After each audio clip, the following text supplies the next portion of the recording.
Con nosotros se encuentra la licenciada Alexandra Lúgaro Aponte. Ella es aspirante a la gobernación por el movimiento Victoria Ciudadana. En esta ocasión vamos a conocer más sobre usted. ¿Cómo fue esa crianza y la composición familiar cuando era niña?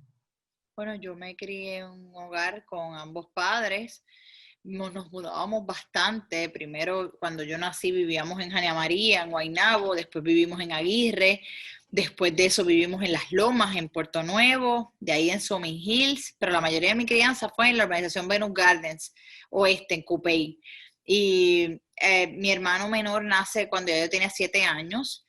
Nuestra crianza pues se dio... la verdad es que estuvimos bien unidos porque mi mamá en ese tiempo pues le dio cáncer y yo tuve que quedarme prácticamente con mi hermano a cuidarlo por 3 años que ella estuvo hospitalizada. Eh, Nuestro hogar, mis padres ambos eran maestros, así es que nosotros pues íbamos, yo acompañaba a mi mamá muchas veces a las diferentes escuelas en las que dio clases, después fue supervisora de matemáticas. Era un hogar con mucho amor, sí, claro, hay pues sus situaciones familiares, como en todo hogar. En el caso de nuestro hogar, pues una de las cosas, los retos más grandes, mi papá padecía de alcoholismo y pues fue un reto bastante grande como familia, pero tengo que decir que siempre nos inculcaron la pasión por nuestro país y por siempre buscar ser personas empáticas y solidarias con otros y cómo mejorar lo que hacemos como colectivo. Tener un hermano de 7 años menor que uno, yo también tengo uno que es 10 años menor que yo, y uno se siente como su otra mamá, la protectora. ¿Ese fue el caso suyo con su hermano? Y definitivamente, yo creo que hasta cierto punto me siento casi como una madre para él. En principio, cuando uno es más pequeño, pues es hasta difícil hacerse responsable de un niño con esa diferencia de edades, pero llegó un momento en que esa diferencia prácticamente no se notaba y hoy en día seguimos siendo muy cercanos y yo hablo con él todos los días, él me ayuda muchísimo en todo lo que puede, me da la mano. Así que somos muy cercanos y lo amo infinitamente. El ser jefa de familia y madre en el siglo XXI ciertamente es bien retante. ¿Cómo ha sido para usted ser madre para Valentina y cómo hace ese balance para poder hacer ambas cosas?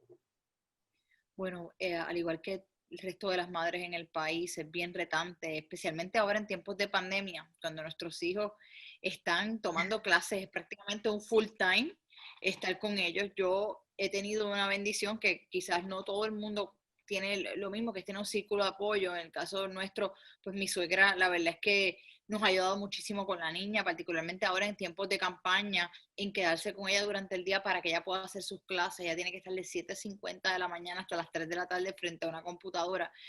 Y en ese sentido es bien retante. El tiempo para mí es lo más importante porque es bien sacrificado la falta de esos espacios para compartir y uno tiene que buscar cada vez que nos veamos, todos los días yo la veo al menos entre 1 y 2 veces al día, es lo máximo que la puedo ver en tiempos de campaña. En la mañana antes de irme para trabajar, pues hablo con ella, empiezo a escuchar sus clases las más tempranas y por la noche cuando llego que me cuenta de su día, de lo que aprendió, de lo que vio en la televisión y uno trata de los espacios que tiene, pues maximizarlos, que sean espacios de calidad. Yo recuerdo haber crecido en un hogar donde mis papás trabajaban muchísimo también y uno pues lo que tiene que hacer es que ellos entiendan por qué es que uno tiene que salir a trabajar, qué es lo que uno busca con eso y buscar que cada espacio de tiempo que estamos con ellos sea de amplia calidad y eso es lo que yo intento hacer a diario. ¿Cómo es el apoyo de ella hacia ti y hacia lo que estás aspirando? Pues la verdad es que tengo que decir que una de las cosas más bonitas de lo que estoy haciendo, a veces quizás yo misma soy la que siento un poco de sentido de culpabilidad, del tiempo tan importante que estoy perdiendo al lado de ella. Cuando uno lleva una campaña es sumamente sacrificado y a veces yo digo contra, me gustaría que pudiésemos pasar más tiempo juntas, esto es un tiempo que no vuelve, yo la veo crecer tan rápido pero a la misma vez me siento con ella y cuando a veces la pongo en posición de tomar decisiones sobre cosas que yo voy a hacer, le digo, mira, mamita, tengo esto, pero si tú quieres yo lo cancelo y hacemos esto otro. Y ella, no, no, no, no lo canceles. Y ella entiende la importancia de lo que yo estoy haciendo, me lo dice continuamente, ella me acompañó al último debate. Cuando llegamos a la casa me dijo, estoy tan orgullosa de ti. Y esas cosas pues le dan a uno esa inyección para uno seguir. Ella entiende claramente lo que estamos haciendo y por qué lo hacemos y que al final del día pues es en gran medida por ella, por dejarle un espacio mejor del que nos fue legado a nosotros. Ciertamente. Se graduó de la high a los 15 años, inmediatamente entró a la UPR de Río Piedra. Cuéntenos un poco sobre su formación académica. Bueno, yo desde pequeña como dicen por ahí, brincaron varios grados, me adelantaron en 3 ocasiones, por lo que pude terminar la escuela a los 15 años. Estudié en la Escuela Secundaria de la Universidad de Puerto Rico, la UHS, que a su vez permitía tomar cursos avanzados y comenzar a tomar créditos universitarios desde que uno está en la escuela. Eso me permitió entrar a la universidad con 15 años, pero también entrar con una serie de créditos ya aprobados, particularmente en las áreas de matemáticas. Y, y la verdad es que yo creo que yo siempre tuve desde pequeña un sentido de urgencia. Yo sentía que eran tantas las cosas que yo quería hacer en la vida y que la vida se me acababa, que no era suficiente para todo lo que quería lograr, que siempre buscaba en el plano académico cómo adelantar, cómo yo aprendo más rápido, de modo que ya acabe con estos grados y pueda pasar a la próxima cosa. Porque se me va la vida, yo sentía que se me estaba yendo la vida y que no me iba a dar tiempo de hacer todo lo que yo quería.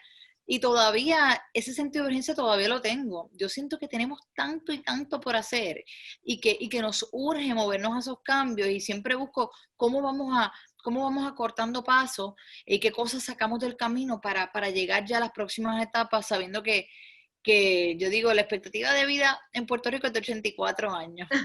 Y digo, ya lo que me queda son 40 y pico para hacer cosas, tengo que seguir dándole duro y por eso es que uno no descansa, hay mucho por hacer todavía.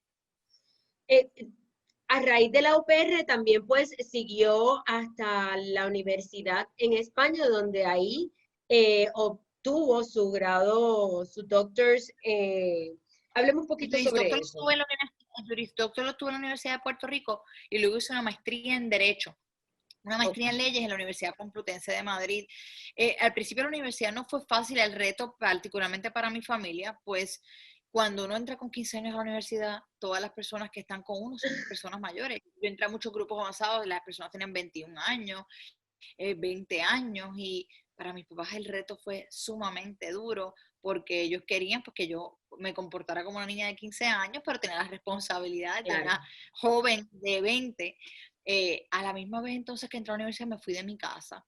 La Universidad de Puerto Rico me abrió sus brazos, me dio una beca, me dio residencia dentro de la universidad y yo pude estudiar gracias a la universidad que me dieron esas herramientas para hacerlo. Mientras tanto también trabajaba mientras estaba allí. Trabajé en principio en la Universidad de la Biblioteca Lázaro, Ajá. estuve allí trabajando y luego pues me moví a Taco Bell, trabajé de promotora de Budweiser, trabajé en una barra de bartender, hice todo lo que tuve que hacer para pagar mis estudios y entonces entré a la escuela de Derecho, estudio, una vez tengo mi Juris Doctor, posteriormente hice la maestría en la Universidad Complutense de Madrid en Derecho Comparado, tanto en Derecho Español como comparándolo con nuestra jurisdicción. Excelente. Usted goza de una carrera sumamente exitosa antes de lanzarse como candidata a la gobernación el cuatrenio pasado. ¿Cómo nace el servidor público? ¿Cuándo? ¿En qué momento? Pues durante varios años yo estuve trabajando dirigiendo fondos federales en el plano de educación y tenía que trabajar directamente en las escuelas. Cuando uno ve lo que está ocurriendo en las escuelas del país y que la gran mayoría de las decisiones que se toman tienen que ver con cuántos votos se ganan o se pierden, no tienen que ver realmente con buscar el mayor bienestar de nuestros estudiantes o de nuestros maestros, pues uno empieza a generar un resentimiento con el sistema y uno dice, ¿cómo yo puedo cambiar esto? Desde el sector privado no era la respuesta, porque las decisiones de política pública, de cómo se define un sistema educativo, qué se hace, qué currículo se implementa, cómo se trabaja con los maestros, eso viene directamente del gobierno. Cuando intenté utilizar todas las estadísticas que había recopilado en mi trabajo en los planteles escolares para ayudar al gobierno a entender cómo mejorar el aprovechamiento de los estudiantes, no se me permitió ni siquiera participar de las vistas porque ellos estaban buscando a alguien que dijera lo que ellos querían escuchar, que era que había que privatizar las escuelas del país, que había que hacer todo tipo de pues, escuelas charter, todo esto, este sistema, dejarlo en manos privadas. Y cuando yo les llevaba estadísticas de cómo podíamos desde un sistema público mejorar ese aprovechamiento, pues me dieron de codos. Fue ahí donde levantó en mí un sentido de indignación, de que no permitan que personas que trabajan con diferentes áreas del país, que tienen los conocimientos para mejorarla, no les permiten entrada al gobierno, no les permiten entrada a la toma de decisiones. Y en ese entonces decidí que iba a aspirar a un puesto, a un cargo electivo, que desde el gobierno iba a buscar cambiar las cosas. Y no sintiéndome representada por ninguno de los partidos que existían en aquel entonces, busqué la ley electoral y ahí vi y constaté que podía correr como candidata independiente, que no tenía que correr dentro de una de esas estructuras. Posterior a la elección del 2016, donde nos convertimos en la tercera fuerza política más grande en la historia moderna del país, ese sentido de responsabilidad me llevó de igual forma al reconocimiento de que cambiar el país requería de un proyecto colectivo, de tener no solamente una candidatura a la gobernación, sino aspirantes al Senado, a la Cámara, a las alcaldías, y nos sentamos muchísimas personas que antes habíamos estado divididos, nos sentamos en una misma mesa, incluso personas que fuimos contrincantes en las pasadas elecciones, y llegamos a unos puntos de acuerdo y de consenso. ¿Qué queremos hacer con la educación? ¿Qué queremos hacer con la salud? Y con eso redactamos una agenda urgente de trabajo y ahora estamos unidos todos en un mismo movimiento, el Movimiento Victoria Ciudadana. De ser usted electa, ¿cuáles serían cómo va a lucir esos primeros 100 días de su gobernación? ¿Cuáles son esas prioridades que apremia? Bueno, cuando sea electa, en primera instancia estaré nombrando un gabinete de personas competentes que desde ahora estamos reclutando. Estamos todas las semanas publicando las cualificaciones para cada secretario o secretaria de agencia y junto con la ciudadanía estamos llevando a cabo un proceso de reclutamiento para acabar con la pala política, para acabar con los nombramientos de personas que están ahí simplemente porque financiaron campañas o porque pegaron pasquines. Nosotros estamos buscando funcionarios competentes de primer orden que puedan dirigir nuestras agencias. De igual forma, en esos primeros 100 días vamos a estar presentando una serie de proyectos legislativos que ya le hemos anunciado al país. Esos proyectos legislativos son proyectos en las áreas de educación. Hoy particularmente presentamos un proyecto anticorrupción donde estamos trabajando con cuáles van a ser los mecanismos para prevenir, detectar y penalizar la corrupción. Esto no se trata de promesas. De promesas nos han llenado por años. Esto se trata de que las personas ya vean estos proyectos redactados, donde se explica cómo se van a hacer las cosas, cómo se van a pagar, qué recursos se van a utilizar. Y eso es lo que tiene que exigir la ciudadanía por parte de todos los candidatos que se están presentando, que exijamos el cómo. El qué lo sabemos, el qué van a hacer, eso lo han dicho por décadas.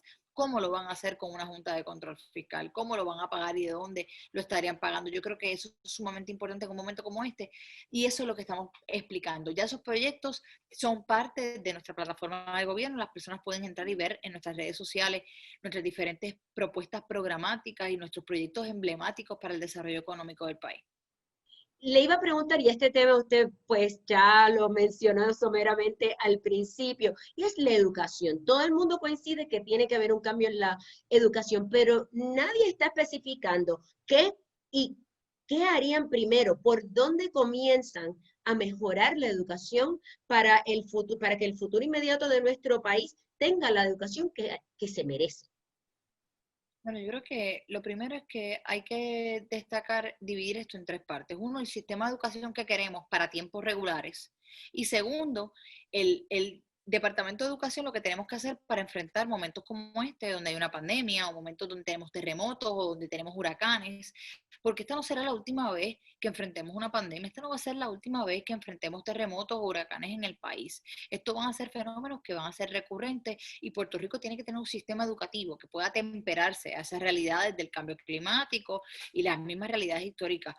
Dentro de lo que podemos, dentro de esa parte de enfrentar la pandemia, voy a empezar con esa porque es la que nos urge.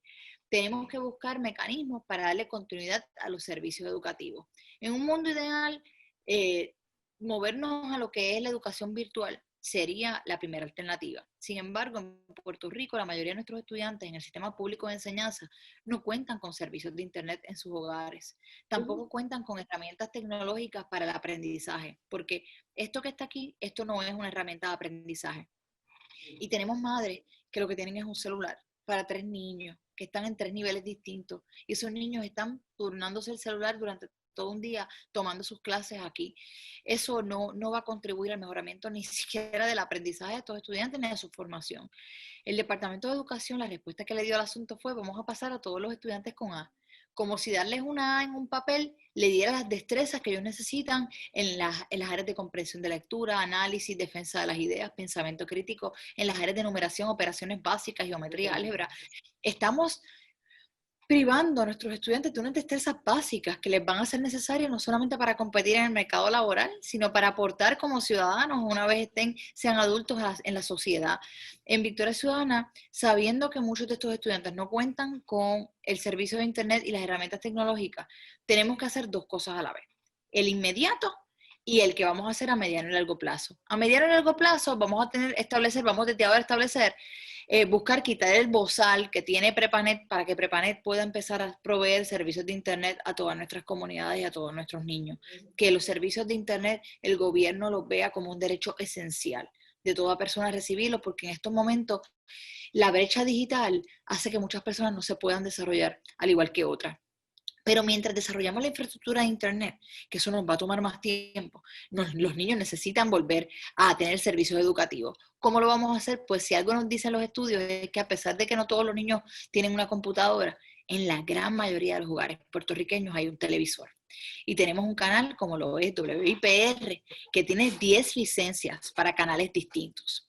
Eso nos permitiría a través de la televisión crear unos currículos escolares con nuestros maestros, con nuestro personal especializado, donde le podamos decir a los estudiantes de la escuela elemental, mira, tú te vas a conectar a tu televisor en el canal tal, de tal hora a tal hora, a los de intermedia en tal hora a tal hora, a los de superior de tal hora a tal hora. Eso va a estar acompañado de unos módulos impresos. Esos módulos, ya el Departamento de Educación tiene esos bancos de recursos académicos. Es cuestión de establecerlos por grado y materia y que el profesor que está desde la televisión pueda decir, ahora vamos a abrir la página número 8 y ahí usted va a ver una ilustración. Esa ilustración vamos a ver qué son las fracciones y cómo se dividen. La televisión nos permite incorporar gráficos, incorporar elementos visuales que puedan hacer ese aprendizaje incluso más relevante para nuestros estudiantes y más entretenido. Pero tenemos que empezar ya. Y sabemos que en Puerto Rico tenemos amplios talentos, tenemos los recursos de videógrafos, de audio para hacer todo esto, e incluso le damos taller de trabajo a muchísimas personas en este sector que sabemos que se ha convertido en un sector que ha enfrentado unos momentos muy duros ahora, particularmente durante esta pandemia. Tenemos que trabajar con las herramientas que tenemos, herramientas que están ahí a nuestra disposición y tenemos que pensar fuera de la caja para poder proveer recursos inmediatos que puedan enfrentar la dinámica que se está viendo en el Departamento de Educación. Sobre salud, brinquemos ahora sobre salud. ¿Quién no ha, y lamento pues tener que mencionarlo, pero quién no ha perdido a un paciente de una batalla de cáncer u otra enfermedad? Y lamentablemente los tratamientos para estas enfermedades son los mismos que el siglo XX, muchos de ellos no ha cambiado. Seguimos viendo el mismo mal y las tecnologías nuevas o los tratamientos nuevos, hay dos situaciones, o la FDA no los aprueba o no le llegan a las personas que realmente lo necesitan. En cuanto a salud, porque hemos hablado del COVID y seguimos hablando del COVID y vamos a tener que enfrentarnos al COVID, pero el sistema de salud en general, ¿qué usted propone inmediatamente para poder empezar a ofrecerle a las personas que más necesitan la ayuda que tanto, valga la redundancia, necesitan? Nosotros proponemos cambiar nuestro sistema de salud a un sistema de salud universal. En Puerto Rico lo que tenemos es un modelo de lucro, donde tienes el pote de recursos para salud, eso va a las aseguradoras de la salud y de ahí es que pasa a los beneficiarios últimos, que son los pacientes o los proveedores de salud. Las aseguradoras se quedan en gran medida con la mayoría de los recursos que tenemos para la salud. Llega muy poco a nuestros pacientes.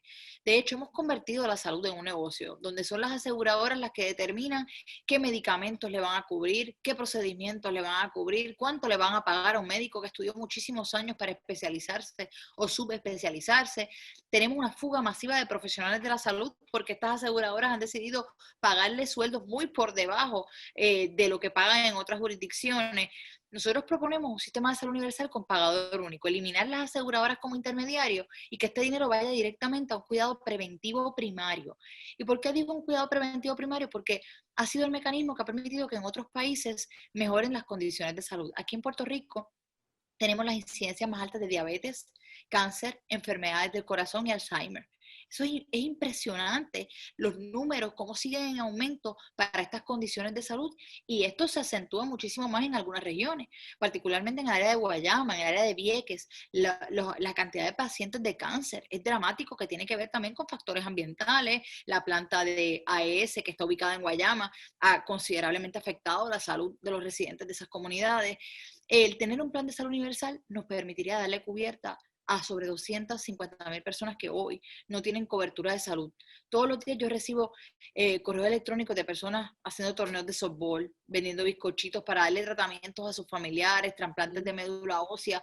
Que vivamos en una sociedad donde se despilfarran tantos recursos y que hayan personas que no tienen acceso a tratamientos o a simplemente salvarse porque no tienen los recursos económicos. La verdad es que habla tan mal de nosotros como sociedad.